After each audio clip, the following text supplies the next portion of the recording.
Welcome back दोस्तों, welcome back to my channel. मैंने अपने पिछले वीडियो में बात की थी कुछ ट्रैप्स के बारे में, कुछ ऐसे कन्फाइनमेंट्स जो हमें लोगों से मिल जाते हैं उनके बिलीव्स के फॉर्म में, उनके ओपिनियंस के फॉर्म में, और फिर वो धीरे धीरे हमारे भी बिलीव्स बन जाते हैं और यही जनरेशन टू जनरेशन होता आ रहा है। But then we need to change this, और ये हमारे बस में है। आई मीन हर किसी के बस में है इस चीज़ को चेंज करना, बिकॉज ऑब्वियसली हम नहीं चाहते कि हमारे बच्चे भी उन्हीं बिलीव्स के साथ जिए जिनमें हमने अपने आप को ट्रैप पाया। If we go back to the teenage that we lived, तो instead of comparing this with what our children are getting, of course because times have changed, तो जो फैसिलिटीज़, जो भी प्रायोरिटीज़ उनकी लाइफ में हैं, वो प्रायोरिटीज़ हमारी नहीं थी। और देखा जाए तो हम कम चीज़ों में भी बहुत खुश थे, लेकिन वो कम से कम 20 साल पुरानी बात है। अब के टाइम में और तब के टाइम में बहुत फ़र्क है, और काफ़ी इम्प्रूवमेंट्स आए हैं चीज़ों में, काफ़ी हद तक इम्प्रूवमेंट्स आए हैं चीज़ों में। लेकिन एक चीज़ के बारे में जिसमें मैं बात करूंगी जहाँ पे इम्प्रूवमेंट्स की जगह डिटेरियोरेशन आया है, यानी कि चीज़ें ऊपर जाने की जगह बिल्कुल लो लेवल पर आ गई हैं, और जो चीज़ बहुत ज़्यादा नोटिसेबल है और डिस्टर्बिंग भी है, अलार्मिंग है इनफैक्ट। तो आज मैं उसके बारे में थोड़ा सा एक पॉइंट छेड़ना चाहती हूँ, because I have seen it happening all around me, in the distant family, in relatives, in fact society में, सभी जगह। तो ये बात है यंग बॉयज़ एंड गर्ल्स की मैरिजेबल एज को लेकर के, उनकी मैरिज की प्रायोरिटीज़ को लेकर के, उनकी चॉइसेस को लेकर के।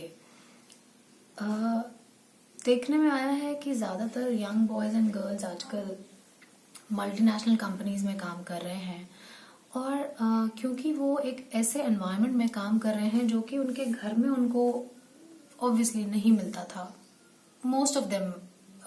जो है, they belong to a very subtle, very calm kind of family, upper middle class और मिडिल क्लास। लेकिन जब वो एक एनवायरनमेंट देखते हैं एमएनसी का, तो वहाँ पे जाकर उनको जो ट्रांजिशन मिलता है, उस ट्रांजिशन के लिए टाइम बहुत कम होता है, बिकॉज उनको पीछे का छोड़ करके आगे एकदम एडजस्ट करना होता है। एंड फिर कुछ सालों बाद उनकी शादी की बात होती है, तो वहाँ पे उनकी जो चॉइसेस हैं वो ऐसी हो जाती हैं कि लड़की को इतना तो सैलरी होना ही चाहिए, या लड़के का इतना सैलरी होना ही चाहिए, शादी के लिए ये डेजिग्नेशन होना चाहिए किसी का, अगर लड़की इतना कमाती है तो इतना तो वो सेव कर ही लेगी, so that our lives will go cool. ये सब कुछ सोच समझ के बॉयज़ एंड गर्ल्स जो है वो शादी का डिसीजन लेते हैं। लेकिन फिर ऐसा क्यों है कि इतना ज़्यादा अनरेस्ट है आज की जनरेशन में मैरिज को लेकर के, इतना ज़्यादा जिटरीनेस क्यों है कि आगे जाके क्या होगा, और फिर उनके पास एक दूसरे के लिए टाइम नहीं होता। मैंने देखा है कि जब शादियां होती थी हमारे घर में, हमारी कजिन्स की, हमसे बड़ी कजिन्स की, तो टाइम इतना अच्छा था, इतनी ग्लोरियस चीज़ें थी कि पूरा फैमिली एक साथ में मिल करके we used to have good laugh. और जिसकी शादी है वो खुद, she was part of all that entertainment, she was part of all that socialising. वो उनके लिए एक ऐसी मेमोरीज थी जो कि उनको शादी के तुरंत बाद भी याद रहेंगी एंड हमेशा याद रहेंगी। लेकिन आजकल मैंने नोटिस किया है कि गर्ल्स और बॉयज केवल इसी चीज में बिजी हैं कि एक पर्टिकुलर फंक्शन में उनको ड्रेस क्या पहनना है, the groom and the bride should have matching colours, उनका हेयर स्टाइल क्या होगा, उनके शूज क्या होंगे, मेकअप में कितने आवर्स लगेंगे। तो they are basically not part of that celebration जो है वो केवल रिलेटिव्स तक कन्फाइंड रह गया है, और जिनकी शादी है, जो ब्राइड है, जो ग्रूम है, they are somewhere away from that, they are busy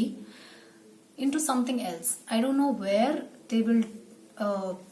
where this environment will take them after all, because सब कुछ इतना ग्लोरियस, सब कुछ इतना ग्लोरिफाइड उनको दिखाया जाता है कि शादी इज ऑल अबाउट मेकअप, शादी is all about dressing up. But क्या ये फैक्ट है? क्योंकि एक महीने बाद जब उनको दिखेगा कि शादी is a responsibility of the self end of the other person, तो क्या वो कपड़े, वो मेकअप कहीं काम आएगा उस टाइम पे? मैंने जो नोटिस किया है, जी हाँ, ये मेरी रीडिंग है, कंप्लीटली मेरी रीडिंग है, and on my own behalf I am making this video because मेरे को जो अनरेस्ट देखने के लिए मिल रहा है वो मिल रहा है इस चीज से, and families are supporting their kids in taking this behaviour ahead. तो it is very alarming, and कहीं ना कहीं हमें इस चीज पे सोचना चाहिए, विचार करना चाहिए कि this is not just westernisation, this is also happening because हम अपने कल्चर को, हम अपनी रूट्स को समझते नहीं है। जिस दिन हम अपनी रूट्स को बैठ करके सोचेंगे, समझेंगे कि शादी के पहले इतना टाइम क्यों दिया जाता था सेलिब्रेशंस में, वो एक ट्रांजिटरी फेज था both for the boy and the girl to understand कि अब चीजें बदलने वाली हैं। अब जो ट्रांजिशन अब उनको देते हैं हम, वो कुछ और है, वो बहुत शैलो है, और इसीलिए शायद ये देखने में आया है कि जो रिलेशनशिप्स हैं वो उतने सेटिस्फाइंग नहीं रह गए, एंड उनमें एक्सपेक्टेशंस जो है वो बढ़ती जा रही हैं। तो ये सोचने की बात है, और अगर ये आप और मैं नहीं सोचेंगे तो और कौन सोचेगा? अगर हम हमेशा यही सोचते रहेंगे कि ये तो किसी और के लिए कहा जा रहा है, नहीं, ये मैं अपने लिए भी कह रही हूँ और ये मैं आपके लिए भी कह रही हूँ, and this is again for another third person also. So बस मेरी यही रिक्वेस्ट है सबसे कि इसके बारे में सोचें, एंड हमारा जो सोसाइटी में जो अनरेस्ट है, जो भी यंग बॉयज एंड गर्ल्स का लेकर के, तो we need to communicate, in fact they need to communicate, because ये तो केवल एक सुपरफ्लुअस वर्ल्ड हमने क्रिएट कर दिया है कि सैलरी अच्छी है, लड़का देखने में अच्छा है, लड़की देखने में अच्छी है, कौन सी कंपनी में काम करते हैं, फैमिली कितनी एजुकेटेड है, पर ये सब काम कहाँ आता है? तो ये सब कुछ चीजें हमें एक्चुअली सोचने की जरूरत है। हो सकता है मैं गलत हूं, लेकिन प्लीज जो भी मैंने आपसे शेयर किया है, आप अपने कमेंट्स के जरिए मेरे को definitely you can get back to me, and अगर हो सके तो जितने आपके फीडबैक्स मेरे को मिलेंगे तो that will be a feed forward for me. Thank you.